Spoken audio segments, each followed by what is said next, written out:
What's going on, Dolphins? It is your boy Dillon, and I am here with you to do my preview video for our game tomorrow against the New England Patriots. They come to town, so they're coming to Miami to play us, and yeah. So real quick, let me start off with a lot of people are like, oh, the Dolphins keep winning, against the Patriots in Miami. And yes, that's been true. A lot of people are citing the last 5 out of 6 games. We won there or whatever. But guess what? Guess who was with the team for all that time? Ryan Tannehill, who's not there anymore. And, look, man, I mean, not to mention there was actually a more complete team than we have now. This team is like saying studs, foundation, skeleton, like that. None of that even gives justice to what this team is working with right now as far as talent and leadership and experience and all that stuff, right? We have like almost nothing across the board.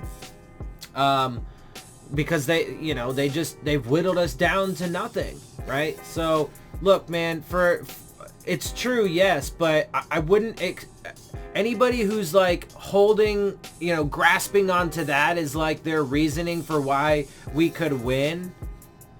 Come on, man. I mean, you're selling yourself false hope. You're selling yourself and trying to convince yourself that off of some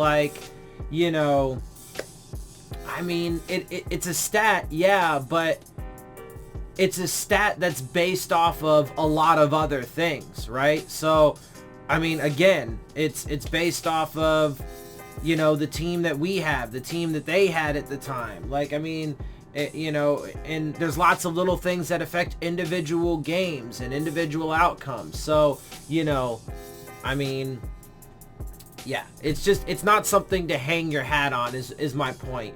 And so, I mean, if we get into this, right, and I'll go ahead and do it, right? So let's look at this, right? The New England Patriots come to town. Currently, as it stands, we are obviously 0-1. They are 1-0. So from that perspective, they're obviously the better team, right?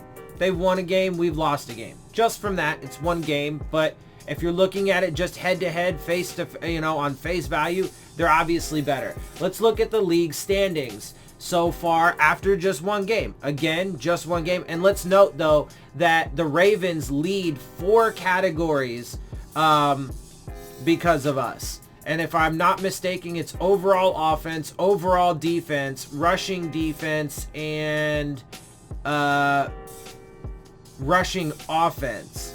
I believe that the Ravens, after one game, lead all 4 of those categories in the entire league because of how badly we did. Again, it was historically bad. The Ravens set multiple franchise high records on their side, including, most points scored in a half, most points scored in a game. Also, Marquise Brown set a rookie receiving record. To juxtapose how we did, we set franchise worst records in that game.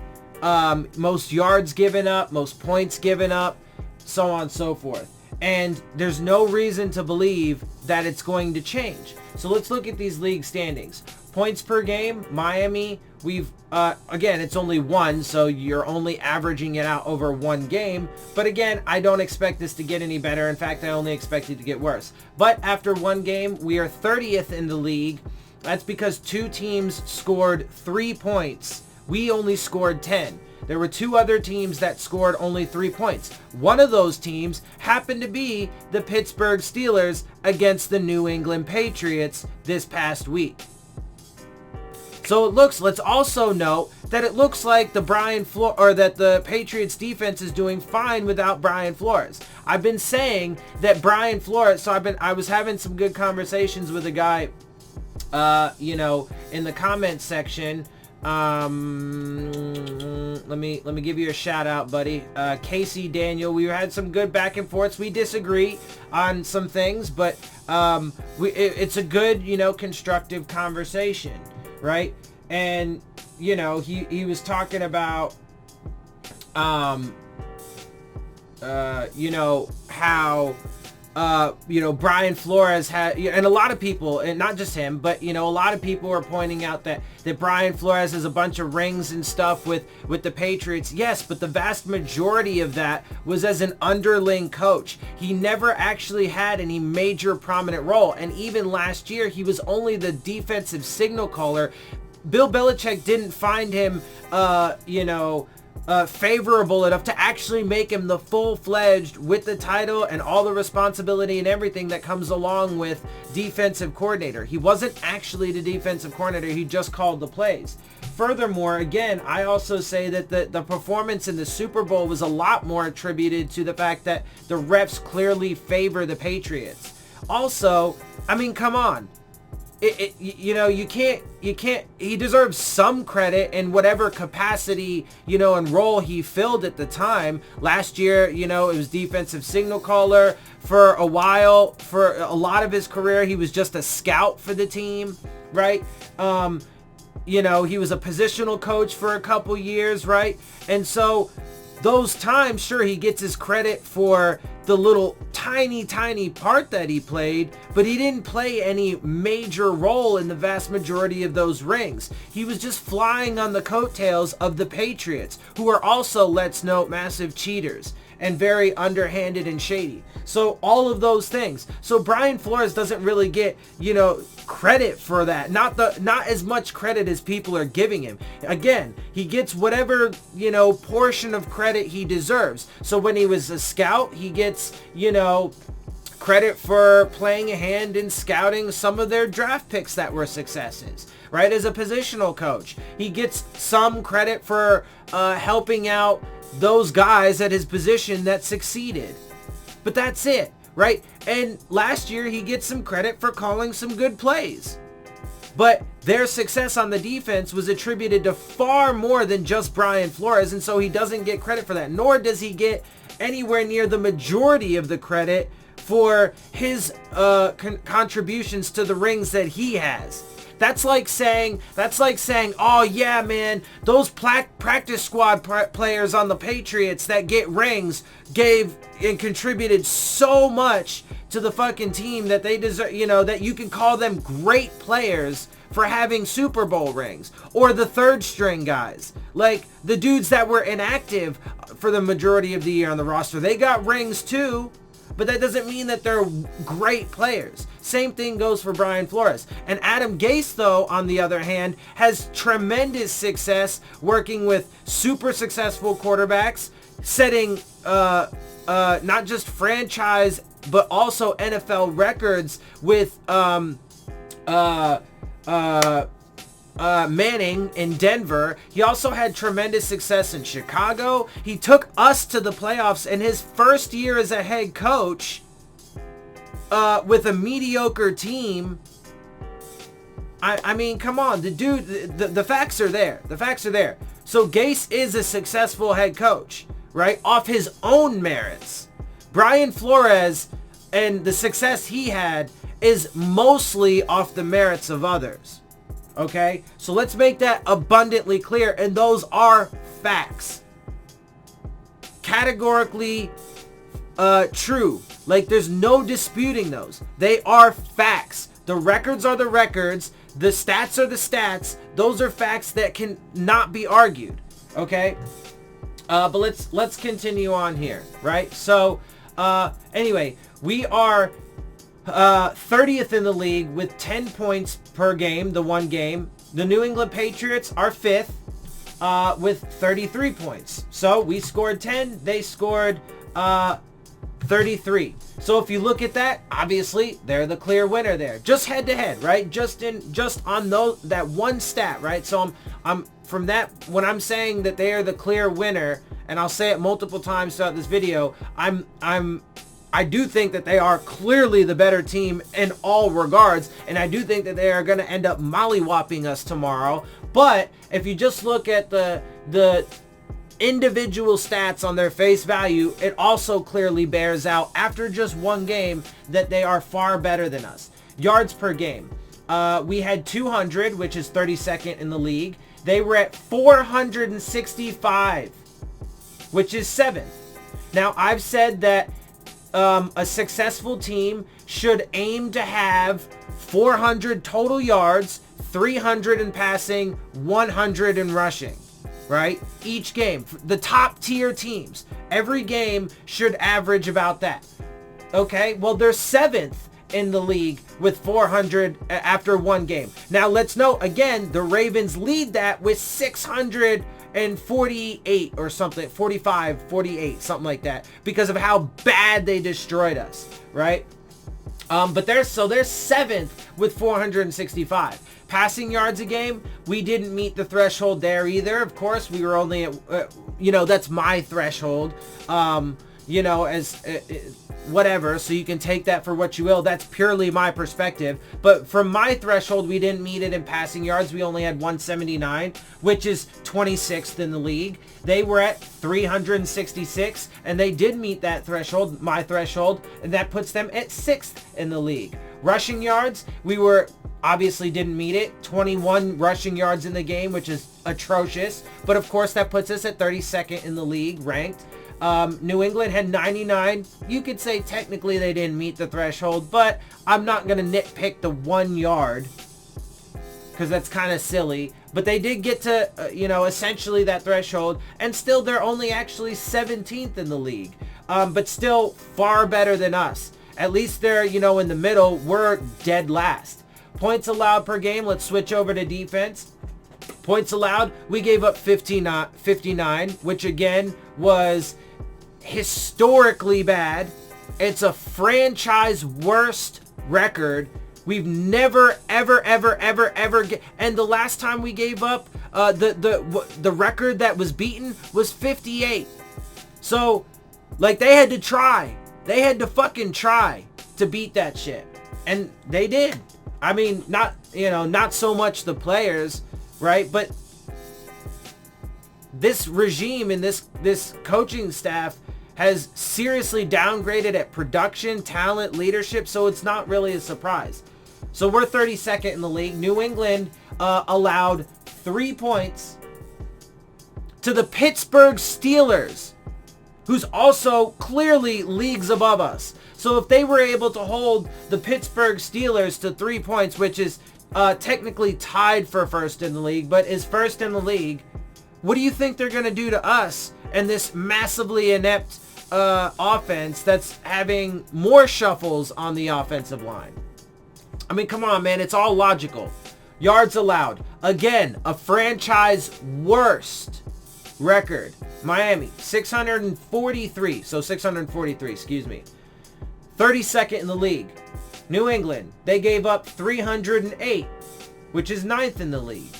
Passing yards allowed, we gave up 378, which is 30th.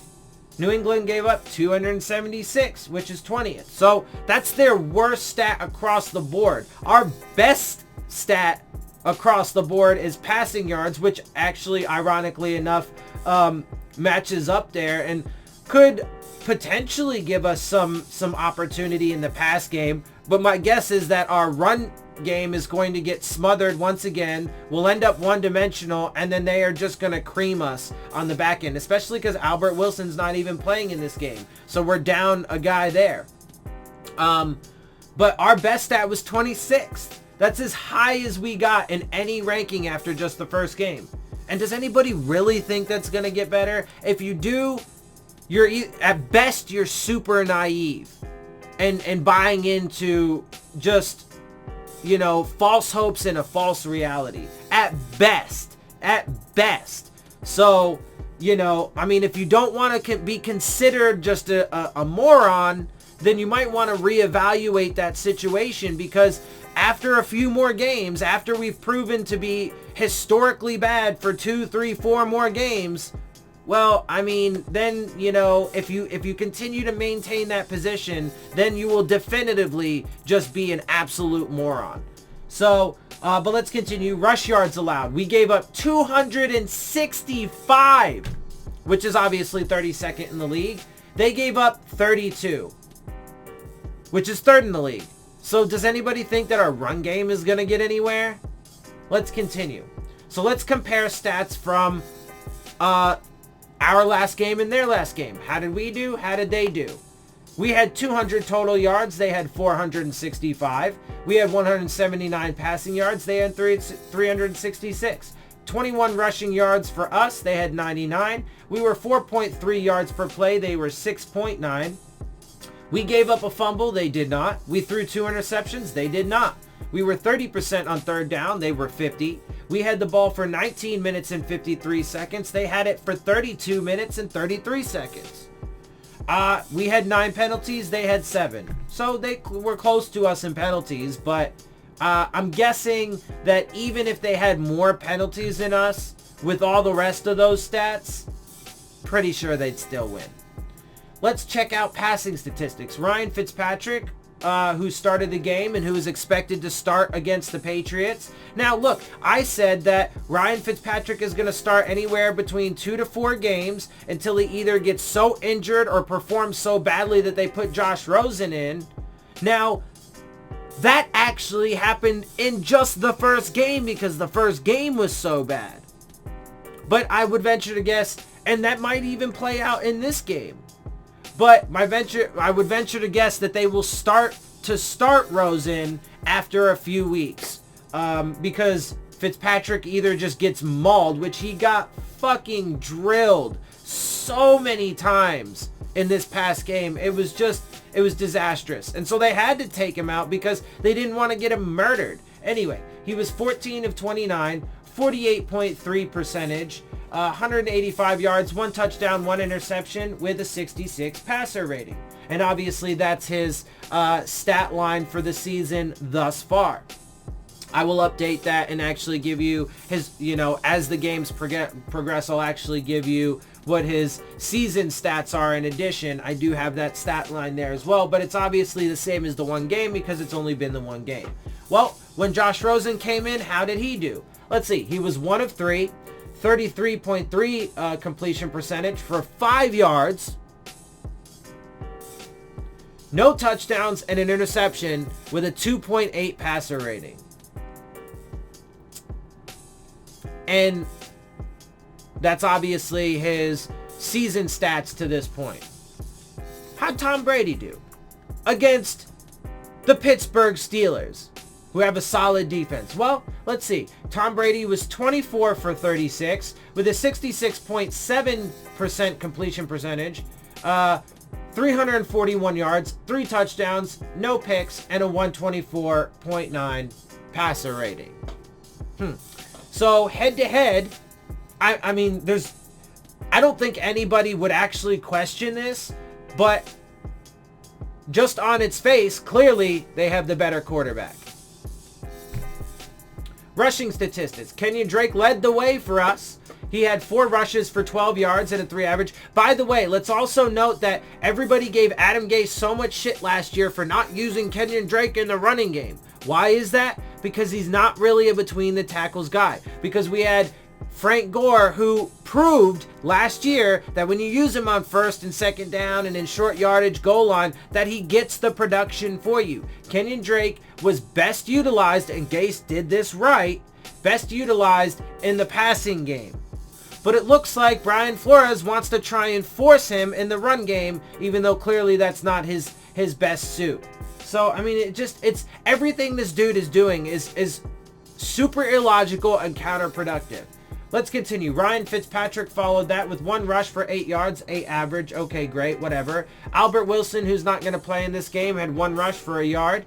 Mark Walton had 1 rush for a yard. Kalen Ballage, the other guy who's supposed to be the in-between the tackles guy and so on and so forth, he actually did have 5 rushes, 1 more than KD, or Kenyon Drake, but -1 yard for a -0.02 average. And the Patriots only gave up 32 yards. That's more than we had in this game, but does anybody really think that we're going to have some drastic improvement? Fucking geez, it's crazy. All right, Rex Burkhead led the way for them. He had 8 rushes for 44 yards and a 5.5 average. James White had 4 rushes for 26 yards and a 6.5.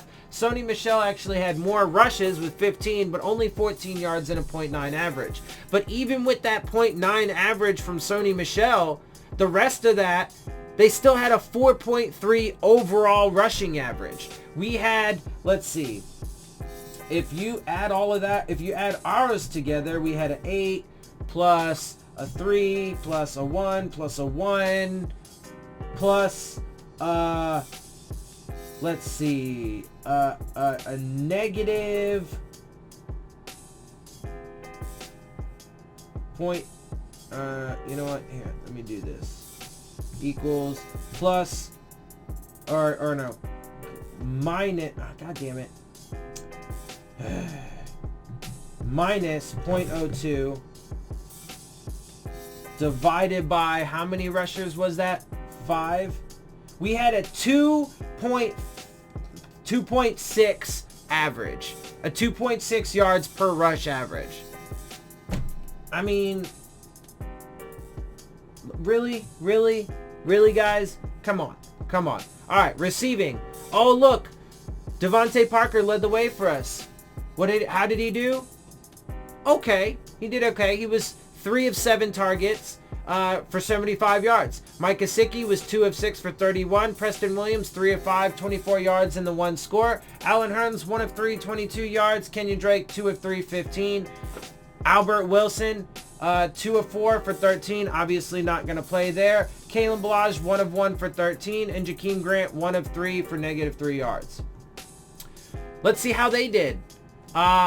Philip Dorsett was 4 of 4, 95 yards and 2 scores. Julian Edelman, 6 for 11, 83 yards. Josh Gordon, 3 of 4 for 73 yards and a touchdown. James White, 5 of 7, 56 yards. Rex Burkhead, 5 of 8 for 41 yards. And Jacoby Myers, 1 of 1 for 22 yards. Let's note, in case you didn't realize, that there was a player missing there.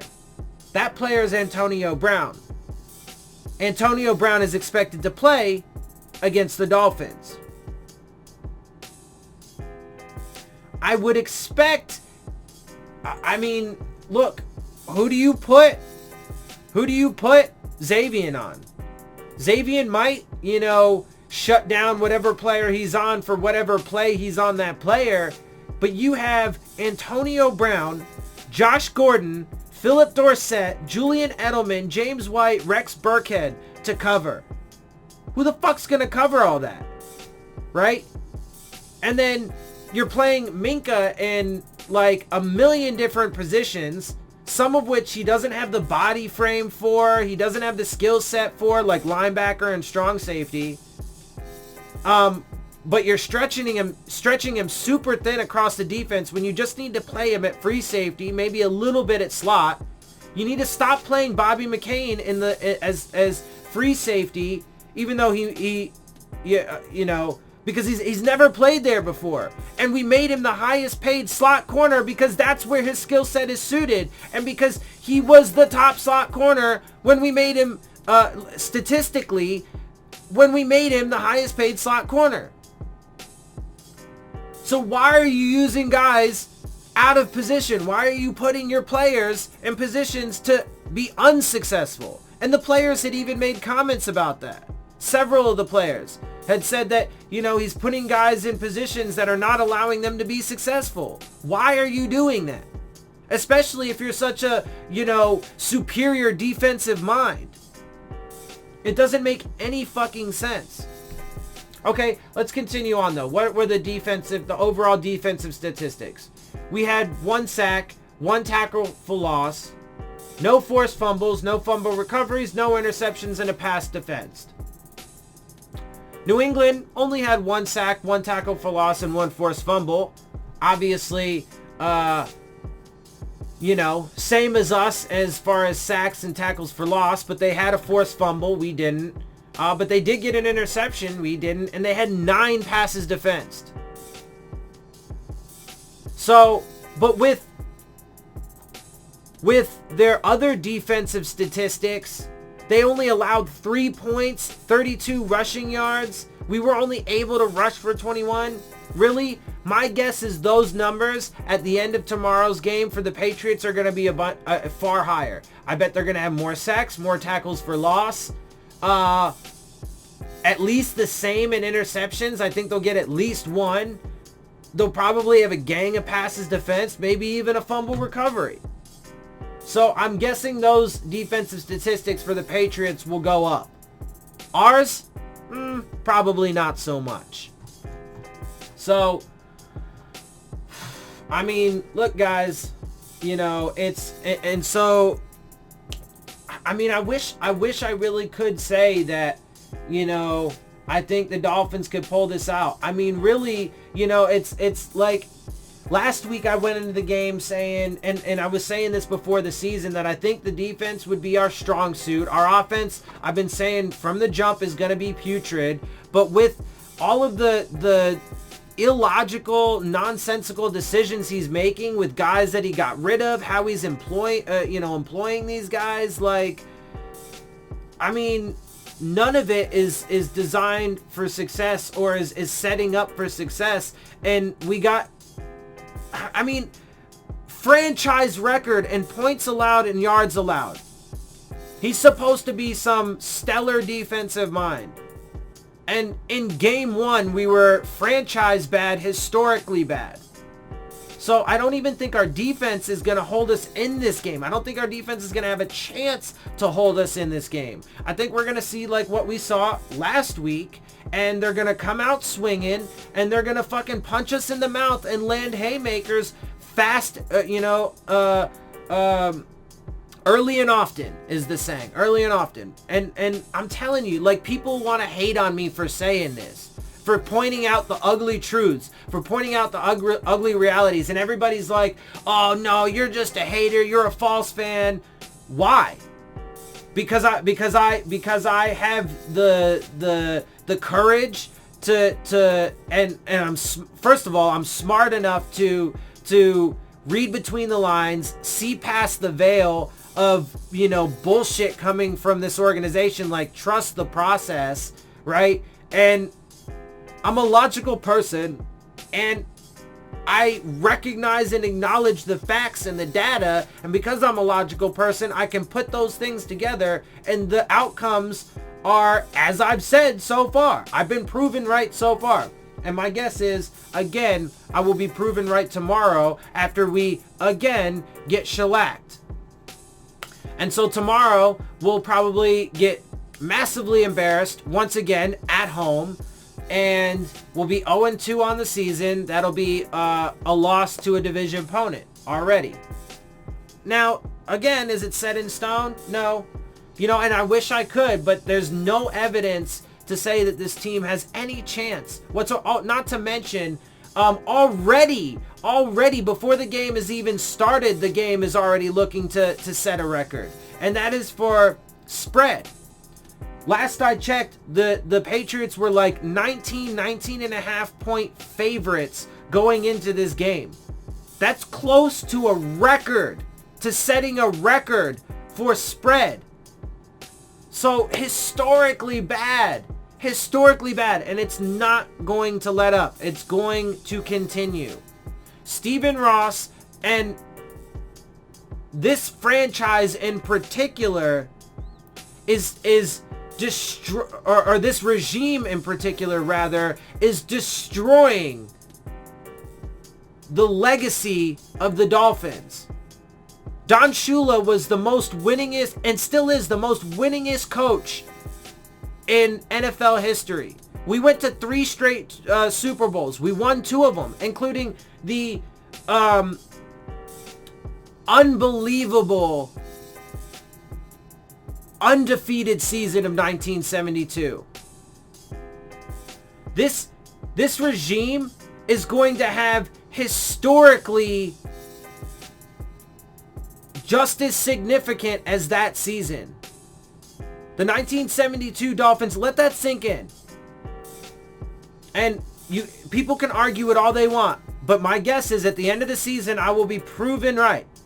The 1972 Dolphins are above and beyond any and every single season team ever. They went undefeated and won the Super Bowl. That alone makes them the best team ever compared to any other single season team. Now, I mean, you could argue that, you know, franchises that, you know, the New England Patriots are, you know, they've won 6 now and blah, blah, blah, blah, blah. But no single season Patriots team could match up against a single season, that single season Dolphins team, the 72 Dolphins. But the 2019 Dolphins are going to be just as significant in the record books and in history as the 1972 Dolphins, but for bad reasons, because we are going to be historically bad. So people can get mad at me all they want. Go ahead, get triggered. There's idiots out there that get super triggered by my videos, and I love it. I love it. I love it. I love it. I don't ever recognize this dude because he's a complete fool, but I'm going to right now. What is his name? EM something. What is it? EM Dolphin fan. I'm going to give you a little love this one time, homie, because you're a total fucking clown, but I love it. I love it. I love that you're super fucking triggered. And I usually don't call people out, you know, for bad whatever, but I'm making this one exception, and that's all I'm gonna say as far as he goes. But I love it because there's other people too, tons of other people. I love it when people, these clowns, get super triggered by what I have to say. And you can continue hating on me all you want. I don't care. Why? Because I have the facts to back me up. And after the end of this year, my guess is I will continue having the facts to back me up. But we can go one game at a time and see how it goes. Anyway, guys, that's where I'm going to wrap this. I'm going to go ahead and get up out of here. This is my preview for the game tomorrow. Obviously, I will be watching it. I will be doing a live stream during the game. I cannot show the game. I'm going to make this disclaimer now because during the stream, I'm just going to ignore all the idiots who scream at me in the chat to show the game. It is illegal. It is a copyright infringement, and it is illegal for me to show the game. They will immediately take down my live stream, and there will be a hit against my channel. And I'm sorry, I'm not doing that. So I can't do that, but I will be doing a live stream so you guys can see my reactions to the game as it's live, unfolding live, and so that way we can have our discussions, which we've been having some really good discussions, so I hope you guys join me for that. And again, man, I'm like the only person that you know, is really speaking to the deep down fundamental truths and stuff, the core shit that nobody else wants to talk about. So with that, I hope you guys enjoy my videos. If you do, make sure you hit the subscribe button, make sure you hit the like button, make sure you hit the bell if you want to get the alerts for my videos. Leave your questions, comments, and concerns down in the comment section, and of course, as always, make sure you follow me on Twitter at Dillon Tartaro. And with that, I am out. I'll see you soon. Fins up.